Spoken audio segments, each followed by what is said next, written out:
स्वागत है दोस्तों आपके अपने चैनल सौरभ की पढ़ाई में। तो इस वीडियो में हम समझेंगे घात के बारे में। घात क्या होता है, आधार क्या होता है, ठीक है, और इसमें जितने नियम होते हैं घात के, ठीक है, और इसी से रिलेटेड सवाल जो हैं समझेंगे जो नियम में प्रयोग होते हैं।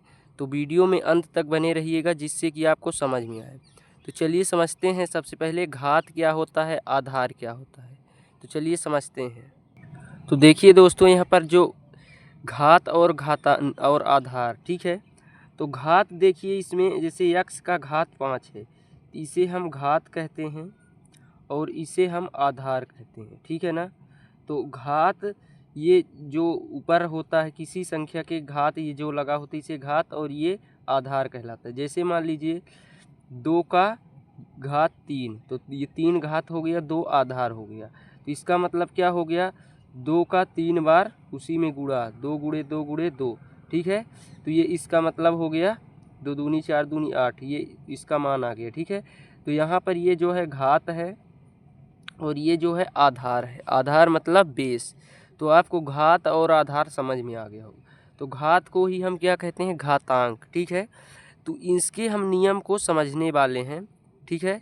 तो देखिए, यदि हमारे पास a का घात m है, ठीक है, गुणे a का घात n है, तो बराबर a का घात m प्लस n, मतलब यदि आधार समान हो, आधार क्या है, a है, आधार समान हो तो घातें जुड़ती हैं। तो यहाँ पर ये घातें जुड़ गई, ठीक है।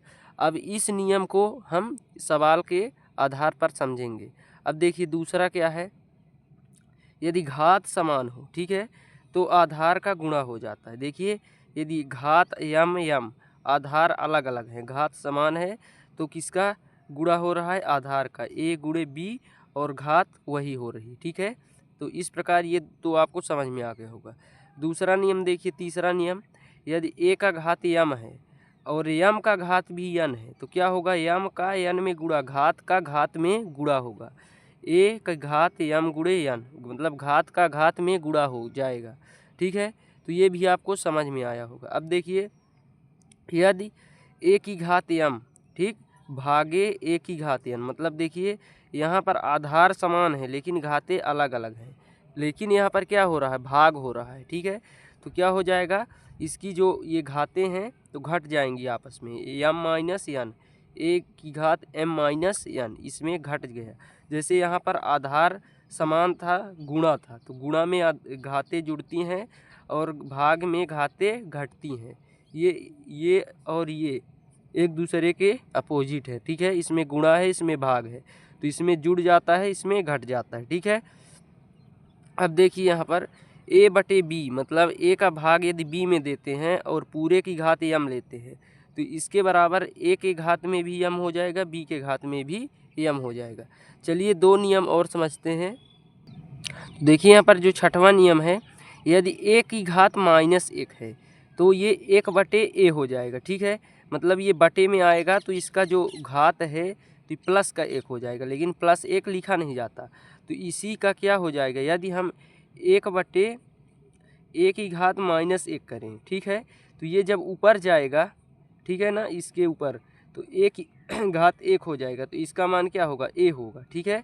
तो ये भी आपको समझ में आ गया होगा। अब एक बात ये ध्यान रखना है, सतवां नियम है, यदि किसी संख्या का घात, किसी भी संख्या हो, उसका घात यदि 0 है तो उसका मान हमेशा 1 होगा, इसको ध्यान देना है। चलिए इसको समझते हैं सवाल के आधार पर, ठीक है, तो आपको क्लियर हो जाएगा। तो वीडियो को लाइक और सब्सक्राइब भी कर लीजिएगा।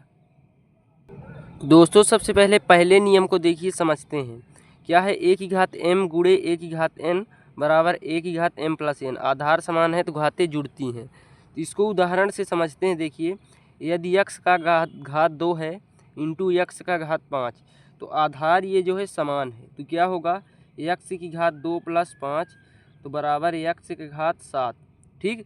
इसी प्रकार देखिए उदाहरण लेते हैं, y का घात यदि हम 3 करें गुणे y का घात 1 करें, तो क्या होगा, y का घात 3 प्लस 1 हो जाएगा, ठीक है। तो 3 1 4, तो y के घात 4। तो इस प्रकार ये आधार समान होगा तो घातें जुड़ेंगी।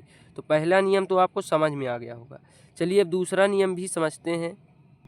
तो देखिए दूसरा नियम जो हम लोग समझे थे, यदि a का घात m है इंटू b का घात m, मतलब आधार अलग अलग हों और घातें सेम हों, तो क्या हो जाता है, आधार का गुणा हो जाता है। तो यहाँ पर भी देखिए आधार अलग अलग हैं और घातें सेम हैं, समान हैं, तो इसका क्या हो जाएगा, x इंटू बाई पूरे का घात 3। ठीक है, तो ये भी आपको समझ में आ गया होगा। एक दूसरा उदाहरण लेते हैं, जैसे मान लीजिए 3 का घात 2 इंटू 5 का घात 2। ठीक, तो देखिए क्या होगा, गुणा हो जाएगा, 3 पचे 15 की घात 2। तो आपको ये भी नियम समझ में आ गया होगा। अब चलिए तीसरे नियम को समझते हैं। तो देखिए तीसरा नियम जो हमारा कहता है, a की घात यदि m हो और उसकी घात भी n हो तो घात का गुणा हो जाता है। तो वहाँ पर देखिए उसी प्रकार x की घात 2 है और घात 2 की घात 3, तो इसका हो जाएगा 2 गुणे 3, तो x की घात 2 तिहाई 6। तो इस प्रकार ये है। दूसरा उदाहरण ले लीजिए, y का घात यदि हम 1 रखते हैं, इसका घात 4 करते हैं। ठीक है, तो क्या होगा, y इंटू 1 गुणे 4, तो बराबर y का घात 4 एकम 4। तो इस प्रकार ये भी आपको समझ में आ गया होगा। चलिए चौथे नियम को समझते हैं। अब देखिए जो हमारा चौथा नियम कहता है, यदि a की घात m भागे a की घात n हो तो क्या होता है, a की घात m माइनस n। यदि भाग हो रहा है, यहाँ पर आधार समान है तो घातें घटती हैं, किसमें, यदि भाग है। तो यहाँ पर भी देखिए उसी प्रकार है, तो क्या होगा, x का घात 3 माइनस 2, तो x का घात 1 हो जाएगा, तो x का मान 1। इसी प्रकार देखिए y का घात यदि हम 5 करें भागे y का घात 2 करें तो क्या होगा, y ये 5 माइनस 2, ठीक, 5 माइनस 2, तो y का घात 3। ठीक, तो दोस्तों इसी प्रकार आप जो है तो सवाल को हल कर सकते हैं। आपको एक मैं सवाल देता हूँ, यहाँ पर देखिए z की घात 8 भागे z की घात 2 बराबर क्या होगा। ठीक है, इस जो सवाल को है तो आप इसका उत्तर कमेंट में दे सकते हैं। इस सवाल का उत्तर कमेंट बॉक्स में दीजिएगा। ठीक है ना। अब चलिए पाँचवें सवाल नियम को समझते हैं। अब देखिए पाँचवा नियम कहता है, यदि a बटे b के घात m है तो बराबर में a का घात m और b का घात m हो जाएगा अलग अलग। इसी प्रकार इस सवाल से समझिए 3 बटे 5 का घात 2 है, तो इसको हम हल करेंगे तो क्या होगा, 3 का घात 2 बटे 5 का घात 2। जब इसका हम कोष्टक हटाएंगे तो ऐसा हो जाएगा, तो 3 त्रिकाई 9 और पचम 25, इतना आ जाएगा। ठीक, इसी प्रकार और सवाल देखिए, यदि हम यहाँ पर x बटे बाई कर दें और इसका घात 3 कर दें तो क्या होगा, x का घात 3 और बाई का घात 3, ये हो जाएगा। तो वही नियम है, तो ये भी आपको समझ में आ गया होगा। अब देखिए छठवें और सातवें नियम को समझते हैं। तो दोस्तों देखिए हमारा ये छठवां नियम कहता है, यदि हमारा a का माइनस 1 है, a का घात माइनस 1 है, ठीक है, तो ये बटे में चला जाएगा, 1 के बटे में 1, मतलब ये माइनस का है 1 तो बटे में प्लस का घात हो जाएगा। ठीक है, चिन्ह बदल जाएगा। जैसे इस यहाँ पर देखिए 1 बटे a की घात माइनस 1 है, तो ये जब ऊपर जाएगा तो ये ऊपर आएगा तो a का घात 1 हो जाएगा प्लस 1। जैसे उदाहरण से समझिए, जैसे मान लीजिए 3 का घात माइनस 2 है, ठीक, 3 का घात माइनस 2 है, तो इसको हम जब बटे में लिखेंगे तो 1 बटे 3 की घात 2 हो जाएगा, क्योंकि ये माइनस जो चिन्ह है बदल जाएगा। इसी प्रकार यहाँ पर यदि 1 बटे मान लेते हैं 2 की घात माइनस 3 है, ठीक, तो ये ऊपर जब जाएगा तो क्या होगा, 2 का घात ये माइनस 3 है तो ये प्लस का 3 हो जाएगा, मतलब चिन्ह बदल जाता है। इस बात को ध्यान में आपको रखना है। ठीक है, तो ये समझ में आ गया होगा।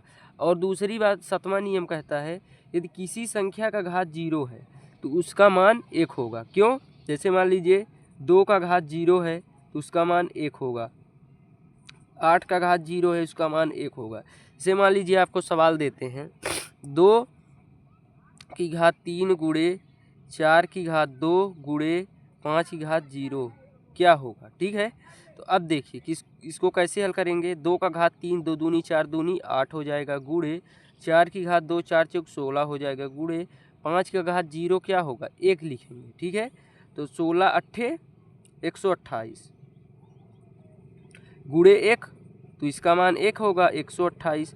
तो इस प्रकार दोस्तों इसका जो ये नियम है इस प्रकार काम करता है।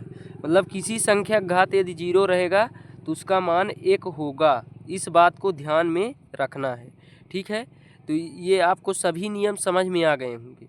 अब हम आपको एक सवाल देते हैं, देखिए 5 का घात 2 गुणे 3 का घात 0 गुणे 7 का घात 2 गुणे 1 का घात